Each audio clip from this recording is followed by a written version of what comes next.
Hey guys, and welcome to the December 2015 edition of Casual MTG here on the Nitsahone Magic channel. This is a monthly series I do here on the channel where I talk about casual kitchen table decks that are usually very budget. This one's 11 tickets, for example. And I talk about the deck and then play a few matches with the deck. Before I get to talking about the deck, I'd like to say that my videos are now being posted on paperchampion.net. So if you're viewing from there, thanks for watching. And if you're not viewing from there, go check out paperchampion.net for some more Magic the Gathering content if you're interested in more. But anyway, so this deck is a deck that was inspired by one of my favorite cards from Battle for Zendikar, Sire of Stagnation. He is if you've played Limited, you've probably seen him once or twice, maybe, or even been lucky enough to draft him. He's a 6-mana, 5/7. And whenever a land enters a battlefield under an opponent's control, that player exiles the top 2 cards of his library, and you draw 2 cards. So he's basically a card advantage engine in addition to being a large body. And I started thinking about where he would best be put to use, and I decided it was in a deck that denies my opponent's land, slows down their land drops, so that once you're at 6 mana playing your Sire of Stagnation, your opponent still has to play lands and give you the advantage that you really need. So that is what this deck tries to do. It's basically a land destruction deck. It is a deck that'll frustrate some opponents, certainly. But it actually only has 1 card in it that says destroy target land. But I'll get to that in a moment.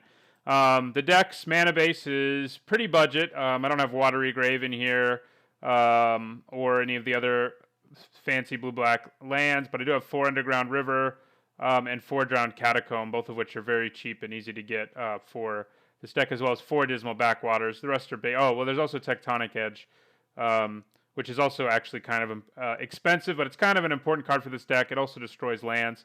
It's a little over a ticket, and we had run 2 of them in here. So in addition to those lands, I run 4 Sleight of Hands. It's a good budget option if you don't want to be buying Serum Visions. It's like probably 80% as good as Serum Visions for like less than 1% of the cost. So I'd recommend that. I have 4 Mana Leaks, counter spells. This deck is basically a control deck. And 1 Negate, main board. And then I mentioned that I don't have that many cards that actually say destroy target land, but I do run 4 Boomerangs, which return any permanent to its owner's hand at instant speed, including lands. So you can use this on turn 2 to slow down your opponent's mana. And I have 4 Eye of Nowheres, which also it's basically the same as Boomerang, except it's only sorcery speed. I have some removal. 2 Doom Blades, 2 Go for the Throats, pretty standard budget thing to do, and then run 2 of each in the sideboard.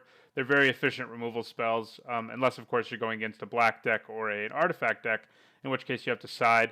The 1 card that says destroy target land on it is Rain of Tears, and we have 4 of those. We have 4 Annexes, which steals an opponent's land, so it actually speeds up us getting our Sire of Stagnation into play by a turn, while also slowing our opponent's mana development. So I have the 4 Sires, which you've already seen, but the other win conditions are Lone Revenants, who are difficult to deal with and will frequently be the only creature I have in play, allowing me to search out my Sire of Stagnation or a removal spell or whatever I might need. And then I have 1 Silumgar the Drifting Death, another big, hard-to-deal-with threat, who can wipe the table of any problematic tokens or any creatures with 1 toughness while also attacking in the air and having hexproof, and as well as being a very good blocker. So that's the deck. You can see it doesn't have a whole lot of creatures in it. It mostly focuses on playing spells to slow down my opponent, and then wins, with Sire of Stagnation, Lone Revenant, or Silumgar. I have a sideboard as well. I have 2 Bojuka Bogs in it, which are good against people who are doing things with their graveyard. 1 Death Mark, just because it's a more efficient removal spell against some opponents. 2 Disdainful Strokes. So again, some opponents you want to be able to counter their big spells. Mana Leak is very good in our deck. I should have mentioned that because it lasts a lot longer than most Mana Leak does in other decks. I mean, it continues to be good because we're slowing down our opponent's development, and it's going to be hard for them to pay 3 a lot of the time. But sometimes you want Disdainful Stroke instead against an opponent with lots of high converted mana cost cards. And sometimes you want to bring in more negates against other control decks who don't run many creatures. We also have 2 Hideous Laughters, which are good against decks that try to go wide. An Archfiend of Depravity, who's an alternate win condition, also slows down my opponent's board development. And 1 Crux of Fate to deal with opponents who have, are really aggressive, although Hideous Laughter is probably good against them too. Anyway, that is our deck. I'll play a few matches with it. Thanks for watching, and don't forget to like, comment, and subscribe.